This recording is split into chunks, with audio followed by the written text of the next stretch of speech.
Welcome to Vibe Trender. Hi මේ මම දැක්ක නන්දා මාලියට සමහර අපහාස කිරීමට ආසයි ඉන්නවා. ඉතින් සාමාන්‍යයෙන් නියතයක් තියෙනවා Facebook page එක post එකක බුදුහාමුදුරුවෝ හෝ ජේසුස්වහන්සේ හෝ දෙවි කෙනෙක්ගේ post එකට හරි කුණුහරුප ලියන්න පුළුවන් 7-8 දෙනෙක් ඉන්නවා. ඉතින් ඒකේ සමහර ප්‍රශ්න තියෙන අය නන්දා මාලියට ලියලා තිබ්බා මේ අය හරි උද්දච්ච උඩඟු කාන්තාවක් කියලා හැම ලියලා තිබ්බා. මේ එක එක සිද්ධි තියෙනවා ඒගොල්ලන්ට එහෙම හිතෙන්න. මම කියන්න සිද්ධි 7-8ක්. ඔයාලා තේරුම් ගන්න ලෝකේ වචන දෙකක් තියෙනවා නිහතමානීකමයි නිවටකමයි. ඒතර ඒ දෙකත් ලස්සන්ට මේ ලොකු වෙනස්කම් දෙකක් තියෙනවා. නිහතමානී කෙනා නිවට විය යුතු නැහැ. ඒ වගේම තමයි යම්කිසි ප්‍රතිපත්තියක පිහිටා වැඩ කරනකොට එයාට තියෙන්න ඕන එයාගේ තියෙන ක්‍රමයක් තියෙනවා. දැන් මටම වෙච්ච සිද්ධි දෙයක් කියන්න මම ඒව හඳුනාගන්නේ 1997 වගේ කාලේ. ඊට පස්සේ ඔය මම මේ පටිගත කිරීමකට වාදනය කරාට පස්සේ ඊට පස්සේ ස්වර්ණවාහිනිය හරහා මාව ගොඩාක් ඔසවා තබලා උදව් කරා. අපි එකට වැඩ කළා ගොඩක්. එහෙම කරනකොට මම එක මාධ්‍ය නාලිකාවකින් දැන් ඇය මම එක්ක යම් හිතවත්කමක් තියෙනවා මම ගැන වර්ණනා කරනවා කියලා දැනගත්තම එක මාධ්‍ය නාලිකාවක් මට කියනවා මේ අපිට ගෙන්නලා දෙන්න පුළුවන්ද මේ ප්‍රොඩක්ෂන් එකට නන්දව කියලා. මම ඉතින් ඊට පස්සේ නන්දා මිස්ටර් කතා කරලා ආපුවම එකපාර නන්දා මිස් කියන්නේ ආරි එන්නම් එහෙම එනවනම් මට අඩුම මිලියන් එකක් ඕන කිව්වා. ඊට පස්සේ මම channel එකට ගිහම channel එක ඔළුව අත තියාගත්තා. මේ එකපාර මටත් දැන් එකපාර එක්චර එකක් ඉල්ලපු එක මටත් නිකන් මොකද්ද ඔය. දැන් ඔහොම තියෙද්දි දූවේ පාස්කු කලාවත් එක්ක මේ කෙරුණා CD පටයක් මම සංගීත අධ්‍යක්ෂකවරයා වුණා. ඒ වකට 2009 දූවේ පාස්කුවේ සංගීත අධ්‍යක්ෂණෙත් කළා මම 2008-9 කාලේ. ඒගොල්ලන්ට අවශ්‍ය වුණා ඒක ක්ලෙමන් ෆර්නැන්ඩෝ මහත්මයාට CD පටයකට ඇයගේ හඬ. මොකද ඇය මේ දැන් ඇන්ජලින් ගුණතිලක ලතාවල්පොළ මහත්මිය ඒ දෙපළ කිතුණු කලාවේ මේ කිතුණු ගීත කලාවේ ගීතිකත් එක්ක ඉන්නා වගේම මේ පසේ උපන් මිනිස් කාන්තාවකගේ තියෙන අර මේ හෙළ හඬ ශබ්දය තමයි දේශීය පසන් කලාවට ඕනවනේ. ඒ නන්දා මාලිනියගේ තමයි ශබ්දය තියෙන්නේ. ඉතින් යාව ඕන වෙලා මම කිව්වා ඒගොල්ලන්ට මෙහෙම channel එකක වැඩ කරත් එයා මෙහෙම ඉල්ලුවා මේ ඔයාලට කොහොම ගියයිද මන් නම් දන්නේ නිකන් අහලා බලන්නම් කියලා මම නිකමට කතා කරලා ඇයට කතා කරපුවම ඇය කියනවා දැන් පසන් කලාවේ මෙහෙම වැඩක් කියලා කියපු ගමන් ඇය කිව්වේ අනේ පුතා දිනේෂ් පුතා මට මේ වාහනයක් ගෙදරට එවන්න පුළුවන්ද? ඒ අදාළ පටිගත කරන දවස්වල මං කිව්වා අනිවාර්යෙන් එවනවා කියලා. 7-5ක් ගත්තේ නැහැ. ස්තම්භ 7ක් එපා ගියා අපේ ගෙදර ඇවිල්ලා මේ ඒ පටිගත කිරීම වලට ලෑස්ති වෙන්න ඉස්සලා පේ වෙලා පොඩි යාඥා කරන දේවල් වලටත් යොමු වෙලා ඒ දේවල් කතා කරලා ඒ පසුබිමත් අරගෙන අනේ හරි ආදරෙන් කකා බිබි දවස් 3-4ක් සම්පූර්ණ ඇය ඒකට පේ වෙලා වැඩ කළා.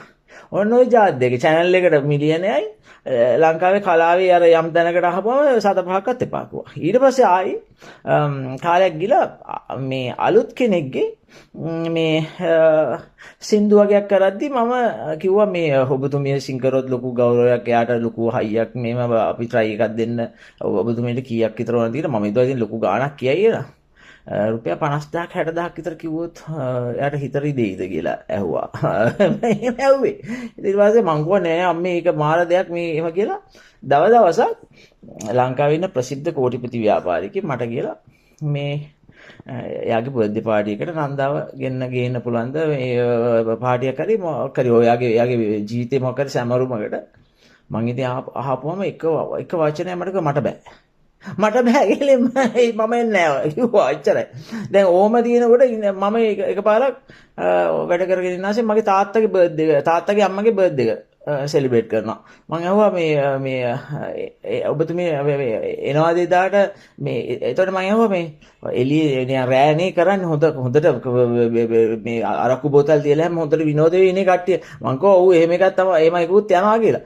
අනේ පුතේ මේ මම නම් ඕවට එන්නේ නැහැ. ගෙලින්ම බෑ. ඕම කියලා ඊට පස්සේ ඇය අසනීප වෙන්න ඉස්සෙල්ලා අසනීප වෙන කාලේ අසනීප වෙලා මම නමුත් මගේ යාළුවෙක්ගේ ගීතයකට ඒක ගැන කතා කරගන්න ඔහු කැනඩාවේ ඉඳලා අපි දෙන්න ගිහිල්ලා ඉතින් මං කිව්වා මේ අම්මට ටිකක් අමාරුයි කකුල පොඩ්ඩක් අපේ අම්මට මේ නැති වුණානේ මගේ අම්මා දැන් අවුරුද්දකට ඒ කියන්නේ දෙසැම්බර් 6 වෙනිදා වගේ. ඇයිගේ මේ දියවැඩියා රෝගී තත්ත්වෙින්ද කකුලේ පොඩ්ඩක් යට කපන්න වෙලා තියෙන්නේ මෙහෙමයි කියලා කියපු ගමන් නන්දාමිස් කියනවා.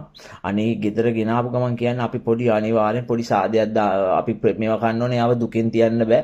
එයාට ජීවිතේ මේ දෙන්න ඕනේ කියලා. ඉතින් එයා හරීම ගැඹුරු ලෙස මගේ පියාට අම්මට බොහොම ප්‍රේම කරපු කෙනෙක්. නමුත් අර ප්‍රතිපත්ති අර අම්මයි තාත්තේ බර්ත්ඩේ සෙලිබ්‍රේට් කරලා අරක්කු බෝතල් තියාගෙන යන තැන්වල එතනට ආවේ නැහැ.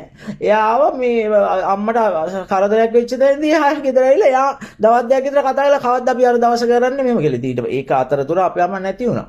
දැන් තව දවසක් මම ඇයට කතා කළා චැරිටි ෂෝ එකකට.